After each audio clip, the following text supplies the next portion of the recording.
എല്ലാവർക്കും നമസ്കാരം. ജീവിതത്തിൽ പലപ്പോഴും ഉണ്ടാകുന്ന വലിയ വേദനകളെ ഒഴിവാക്കാൻ ഒരു ചെറിയ മാർഗം പറയട്ടെ. ഒരു പരിധിയിൽ കഴിഞ്ഞ് ആരെയും സ്നേഹിക്കാതിരിക്കുക, നമ്മോട് അധികം ചേർത്ത് നിർത്താതിരിക്കുക. കാരണം ഇത്തരം ബന്ധങ്ങൾ 90% തിരിച്ച് എന്തെങ്കിലും പണി തരുന്ന അനുഭവങ്ങളാണ് ജീവിതത്തിൽ ഉണ്ടാകുന്നത്.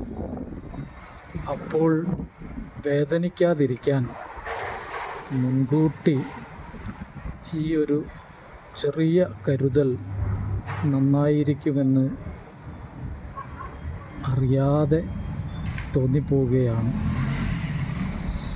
ശരിയാവാം, ശരിയല്ലാതെയാവാം, അത് നിങ്ങൾക്ക് തീരുമാനിക്കാം. നന്ദി, നമസ്കാരം.